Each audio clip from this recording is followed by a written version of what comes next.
Il y a 4 jours, le président des États-Unis décidait de sanctionner son pays, la Mauritanie, à cause de la persistance de l'esclavage. Notre invité ce soir se bat depuis longtemps contre ces pratiques. Femmes, morts, défenseur des Haratines, les descendants d'esclaves noirs. Elle lutte aussi contre le racisme, l'intégrisme religieux et pour les droits des femmes. Amintou Mint Mokhtar, bonsoir. Bonsoir. Bienvenue au Journal Afrique, merci d'être avec nous. Alors Donald Trump qui impose des sanctions économiques à votre pays, la Mauritanie, à cause de l'esclavage, à partir du 1er janvier. C'est une bonne décision selon vous? Oui, j'estime que c'est une bonne décision parce que l'esclavage est un crime contre l'humanité, tout le monde le sait. Et malheureusement, ce phénomène existe en Mauritanie. Et ça devait être aussi l'occasion pour tous les pays européens de le faire, la France, l'Allemagne, l'Espagne, tous les pays européens. C'est une décision qui quand même est venue au bout portant. Parce qu'aujourd'hui, l'esclavage, aucun pays ne peut se développer, surtout mon pays, la Mauritanie, alors que plus de 50% sont réduits à l'esclavage par ascendance. Si on parle de l'esclavage en Mauritanie, c'est l'esclavage contemporain par ascendance qui est transmis par la femme. Il y a eu beaucoup d'avancées ces dernières années, une loi pour en faire un crime contre l'humanité, pour durcir également les punitions contre ceux qui se rendent, ceux qui sont auteurs d'esclavage ou de travail forcé.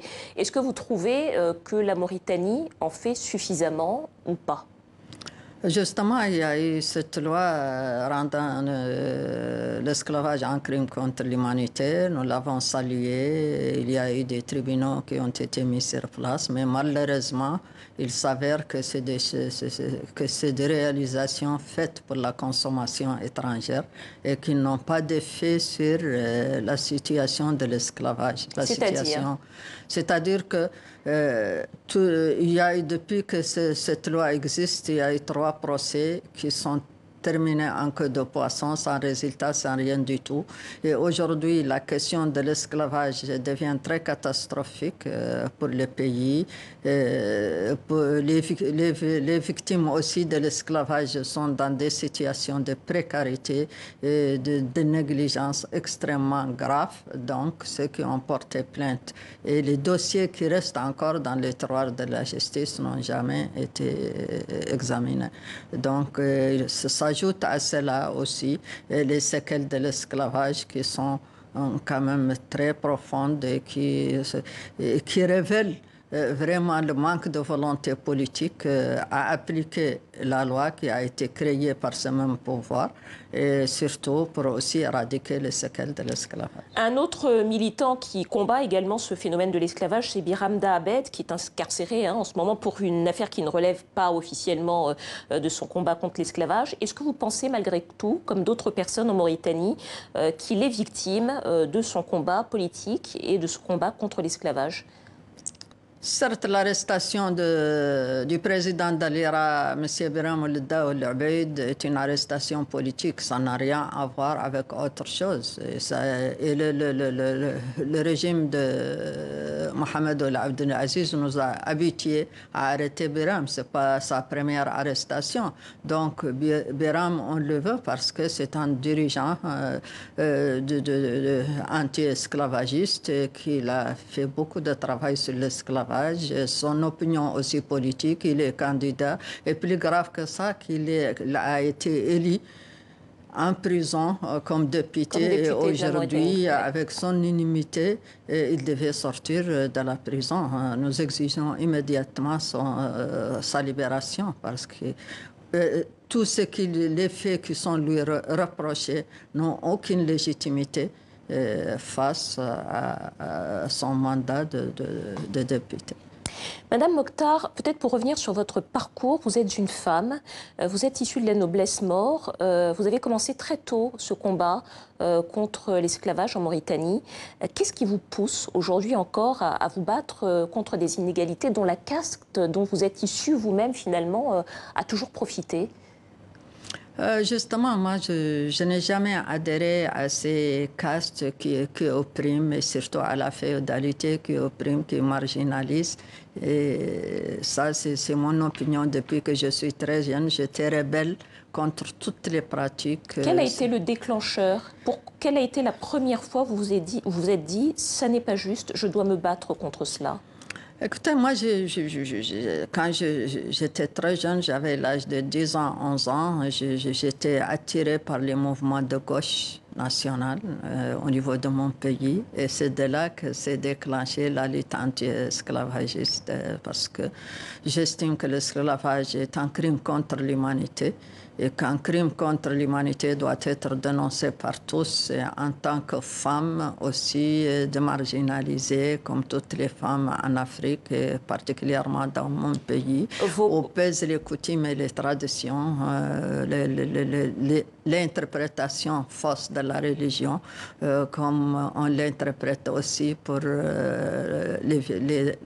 l'esclavage et pour maintenir des personnes en situation d'esclavage. Vos parents à vous-même avaient des esclaves, je présume? Oui, il y avait des esclaves, mais ils étaient libérés.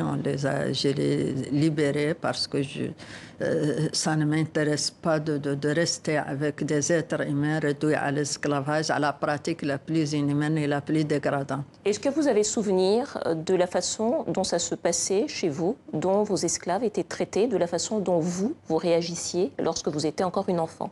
Justement, moi, ce que je faisais, c'est essayer de travailler, de leur changer les mentalités en soubassement, parce que j'étais jeune, je ne pouvais pas faire un forcing, mais ils ont fini par se libérer, parce que même ils ne veulent plus être esclaves, ils se sont libérés. Et ça m'a coûté, moi, quand même beaucoup de problèmes avec la famille, mais quand même l'essentiel qu'ils ont quitté. Donc, ils ont abandonné leur situation de servitude. Alors, un autre de vos combats, c'est la lutte contre l'intégrisme religieux. Vous avez d'ailleurs soutenu le blogueur Mohamed Ould Mektaïr, qui a été condamné à mort pour apostasie. Vous venez d'une société qui est majoritairement musulmane. Est-ce qu'aujourd'hui, vous avez peur de l'islam politique ? Justement, j'ai soutenu Mohamed Cheikh Ould Mektaïr parce que j'estime qu'il a été victime d'une machination de l'appareil traditionnel religieuse, mais aussi des courants extrémistes religieux, et qu'il a été arrêté.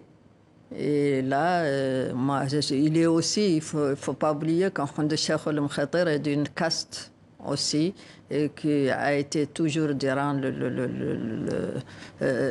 c'est-à-dire dans mon pays, une caste discriminée et marginalisée. Et c'est pour cela, parce qu'il y a d'autres personnes et d'autres jeunes qui ont dit plus grave que lui, qui ont écrit plus grave que lui, n'ont jamais été inquiétés. Mais comme lui, il est casté, il a été arrêté, alors qu'il n'a fait que répéter ce qui a été écrit par un Égyptien.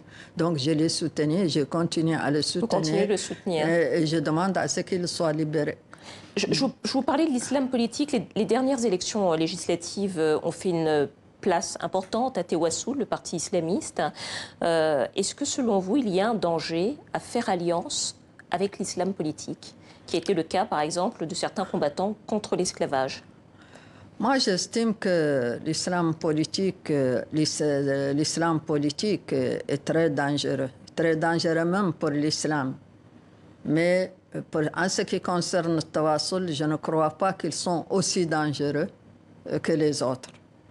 Donc, moi, j'estime que la politique d'Aziz aujourd'hui, avec la politique du président de la République, avec l'extrémisme violent, les accords qu'il a réalisés, le fait de leur rétrocéder le territoire mauritanien pour se former, etc., le fait de soigner leurs blessés, le fait qu'ils recrutent dans le territoire mauritanien 22 enfants, c'est plus dangereux que Tawassul.